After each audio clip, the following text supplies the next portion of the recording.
Welcome to Pints and Plot Twists, and today I am bringing you a birthday book haul.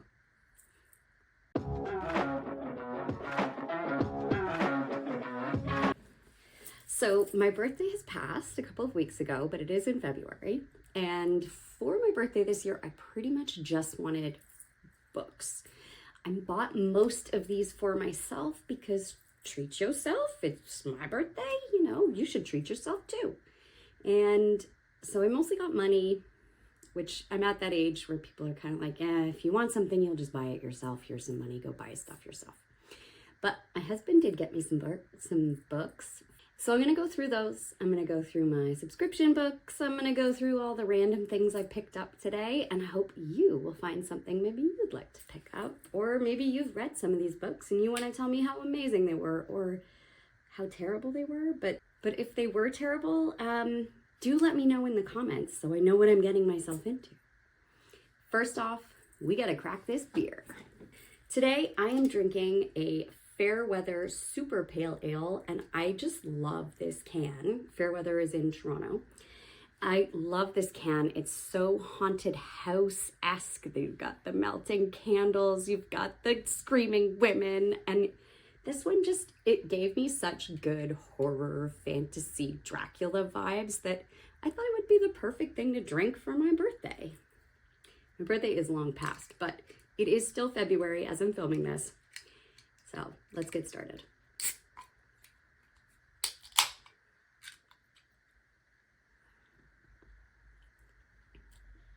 Oh, super dry and really hoppy, which I love. Not for everyone, but that's a tasty beer. Fairweather never does me wrong.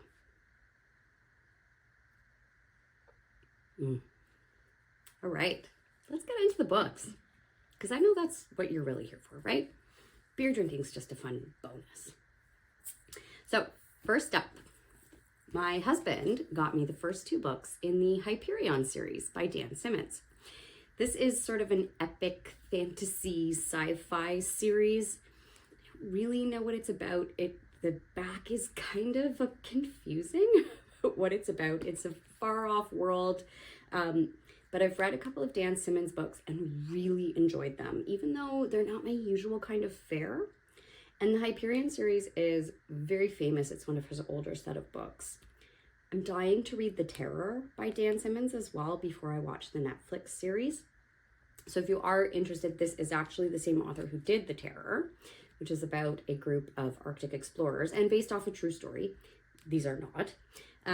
But yeah, so the first two books in the Hyperion series. He did not go wrong. He also picked up the first in the Bloodsworn saga, The Shadow of the Gods. This is a trilogy of Norse-inspired fantasy. It's about sort of the world after the gods have absolutely destroyed each other and themselves. And so these characters are trying to sort of pick up the pieces of this world that is littered with the dead bodies and bones of these gods. And obviously there are dragons. We love these covers, and I'm really excited to get into this saga because I've heard amazing things about John Gwynne. I've never read any Norse-inspired fantasy, but my husband is Danish, so he really is pushing me to the Viking kind of fantasy. I have the absolute perfect beer pairing for this book. The only thing that it would be better with is Malice by John Gwynne, Wrath, which is the fourth in the series. Frosthammer. How perfect is that for a Norse-inspired book? But we're not drinking that one today because I'm not starting this book today. Next up, I grabbed some random things throughout the month. The first is We Live Here Now by Sarah Pinborough. And I've actually read this one already, but I saw it for like $7 and I absolutely loved it. It was so much fun that I had to pick it up for $7. You can't go wrong. Oh, I have a little visitor today. He's very noisy. It's my cat. He'll come back and I'll show him to you. It's a bit more of a thriller, but it is sort of a haunted house story. It's by the same author who wrote Behind Her Eyes, which was turned into a Netflix series, or I don't remember if it was a mini series or a movie, but it was really great. And the twist at the end was kind of insane. Same thing going on here. It was a fun haunted house type story, and the twist at the end, completely unexpected, and I loved it. So definitely will be a reread at some point in the future. Had to have it. This is Old Man Harvey. He's been making all the noise in the background of the video today. Say hello, Harvey. Harvey is a 15-year-old Scottish fold, so he's very demanding. I also picked up the first Myrtle book, which are puzzles that are almost LSAT inspired, the law school entrance exam. They're individual little mysteries, and you go through the puzzles to find out who did the crime. So they're sort of murder mysteries in miniature that are for you to figure out. I thought this would be fun. I almost did my LSATs many, many years ago, and I really enjoyed the logic puzzles, so I'm hoping this kind of works for me. There are a few more volumes, so it should be fun. Two more kind of random purchases are the first two Poppy Wars books in the special edition. So I got the Poppy War and the Dragon Republic, and these books are beautiful. These editions are so gorgeous.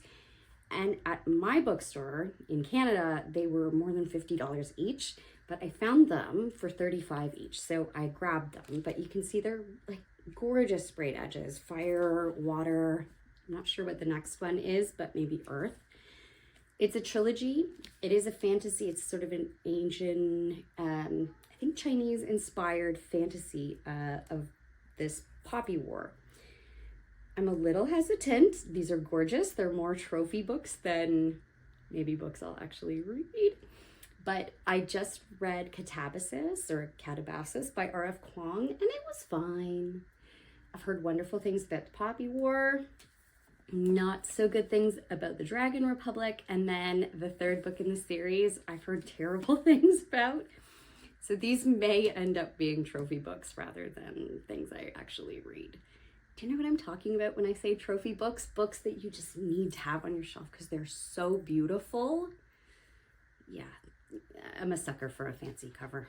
Next up on my Aardvark books. And so I've just subscribed to Aardvark. This was my first month doing the picks, and I absolutely loved the February picks.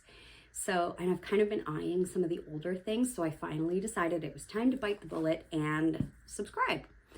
There was an issue with one of my books arriving. It sold, they had sold out of it, even though I managed to order it somehow. Just a little mishap in the warehouse, and they were so responsive. They were so quick to deal with the issue, to get me a new book. I've been so impressed by their customer service, so I will absolutely be going back in March. I'm really looking forward to seeing what their picks are. But for February, I picked up Tradwife by Saratoga Schaefer.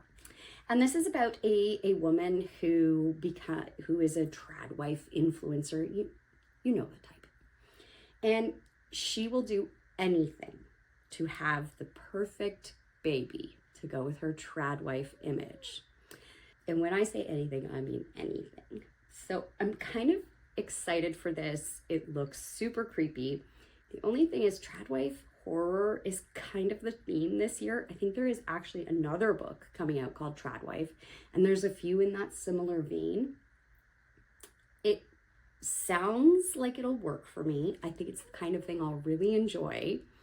Let me know if you have read any of this sort of Tradwife fiction this year, because there is a bunch of it and it's kind of the trend, but I'd love to know what you think about this. Do you follow any of these Tradwife influencers?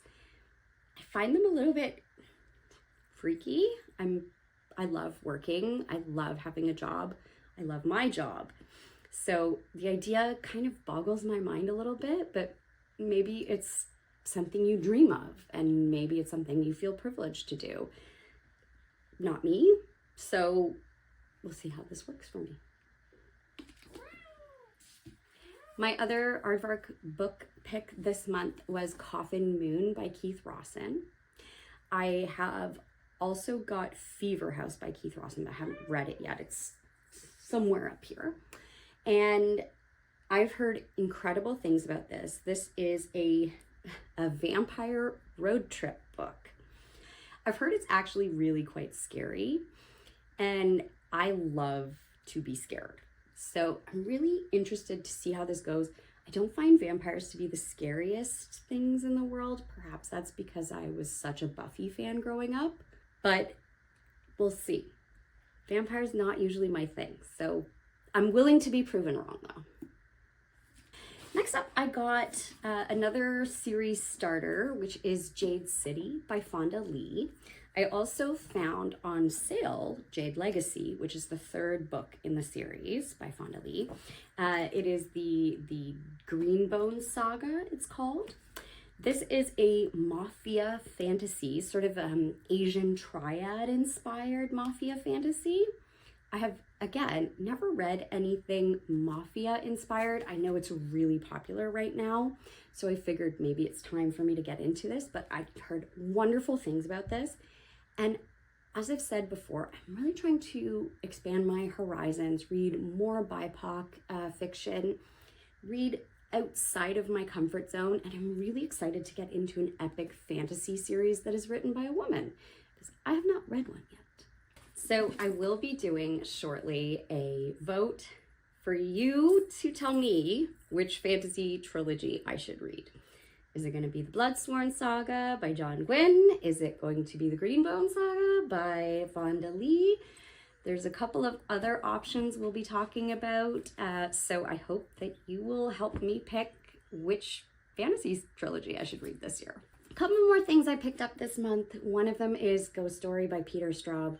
It's supposed to be one of the absolute scariest books out there. It is about a group of older gentlemen who get together to share scary stories. And I've never actually read any Peter Straub before, even though he's kind of a classic horror writer. But I'm always looking to be scared by books. And so the idea of a bunch of old men sitting around telling ghost stories is not the scariest thing in the world. Apparently this one is incredibly well done. So I'm very much looking forward to getting into this.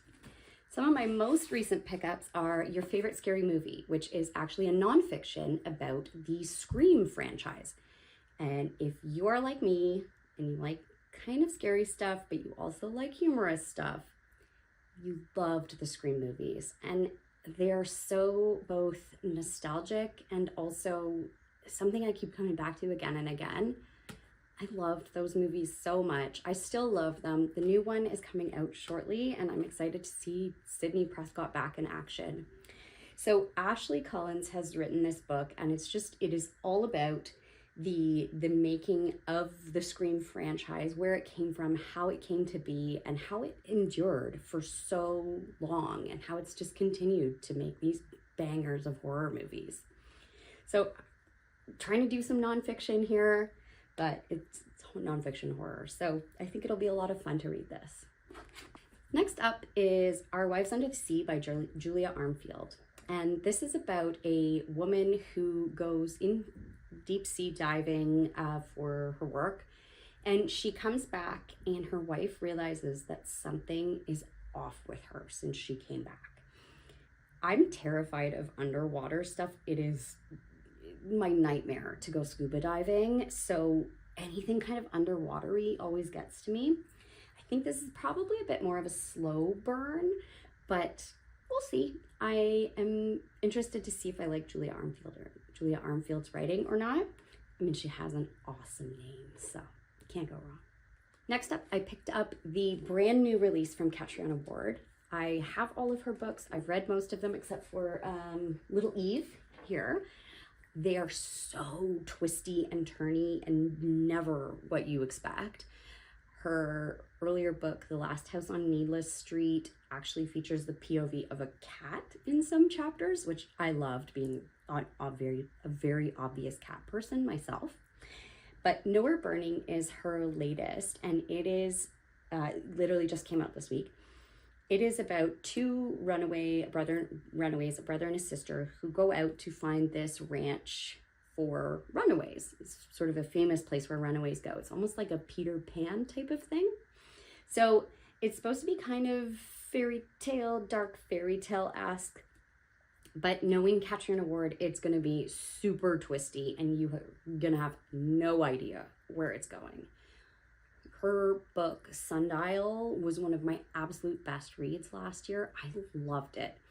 And I've really enjoyed all of her other books. So I'm very excited to get into Nowhere Burning. I really like it. While I was grabbing Nowhere Burning at my local Toronto indie bookstore, Little Ghost Books, I also found the first Candy Cane Kills. This is a slasher in this killer VHS series, and I love the covers. They're just a bunch of little books that are made to sort of have this 80s VHS vibe. This is the first of the 2 Candy Cane books, but they are slashers starring our antagonist, Candy Cane. She is a girl who goes on a murder rampage at Christmas. This I will likely save until Christmas time. I don't think you can read this kind of a book elsewhere, but tell me I'm wrong, but I'm still going to wait till Christmas. But I've really been enjoying Brian McCauley's books lately. I really enjoyed Breathe and Bleed Out, which is about a slasher at a yoga retreat, which is amazing. Then I just read Curse of the Reaper while I was away on vacation, and I loved it. I liked it even better than Breathe and Bleed Out. So I saw this and wasn't planning to buy it, but absolutely had to pick it up while I could find it. Second last is my audiobook for the month. I do Audible still, but I would love if you could let me know another alternative to Audible, because I'm not a huge Amazon fan. I don't love companies that prop up fascist governments. So I'm always looking for alternatives. I have heard some interesting things about Libro FM, but I would love to know what you think and where you get your audiobooks, because I could really use a good pointer on that one. But I actually got The Blade Itself by Joe Abercrombie. It's the first in the first Law trilogy by Joe Abercrombie, which I think is sort of what he became famous for. I read his latest book, The Devils, over a Christmas break, and I loved it. The humor was totally up my alley. I know it was a bit too silly for some, but I loved it. I loved the characters. I loved the action. The story was amazing, and it really just made me laugh. It made me smile and laugh, and I just flipped through it so quickly. But I have read The Blade Itself, and I did not love it.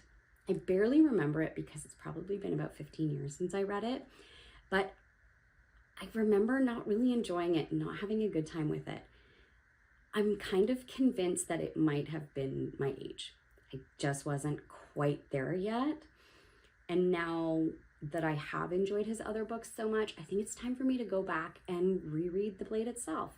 So I'm going to give this one an attempt at a reread redemption, and I will let you know how it goes. Do I actually really like Joe Abercrombie, or was The Devils just a real hit for me? We'll find out. Finally, last but absolutely certainly not least, is Matt Dinniman's latest book, Operation Bounce House. So I am a huge Dungeon Crawler Carl stan. Those are probably going to be the next books you'll see up on this shelf. I have read the first 6 in like actual book form, and then I have listened to the first 4 on audio as well. And this is all just within the last 11 months or 10 months. So I really love these books. I am so excited for the latest one. It's called A Parade of Horribles. But I guess Matt needed a break from Carl, and so he wrote Operation Bounce House. And this is about a rancher on Earth. Earth has been taken over by aliens, and he gets, I guess, invited to play this game, this BattleBots game. It has almost a similar idea to Dungeon Crawler Carl in that it is like a game show, like an intergalactic game show, but totally different characters and very different setup for the game. This is more of a like BattleBots style from what I understand. They're piloting, they're remotely piloting the BattleBots than a sort of dungeon crawler kind of game. And it is not a lit RPG that I understand.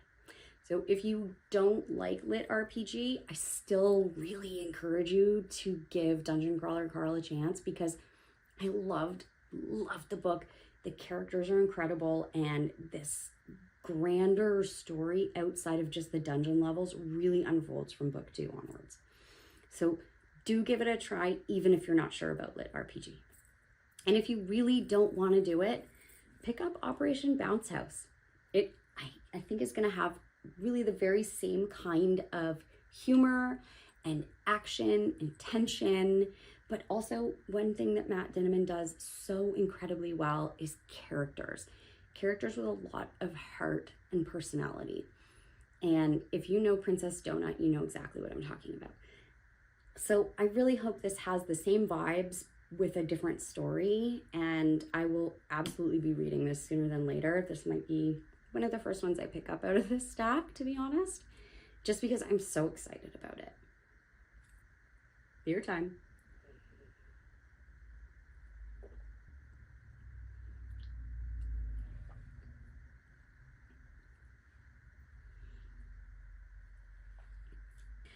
Thank you so much again for sticking around, for checking out this video. I really hope you found something that you're interested in.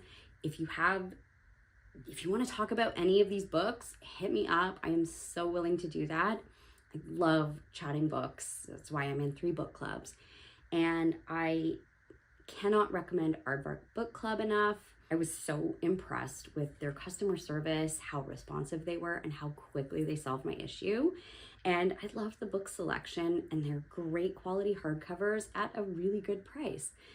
Now, I gotta go finish this delightful super pale ale, this vampiric Draculean super pale ale, and finish celebrating my birthday month by reading some really great books.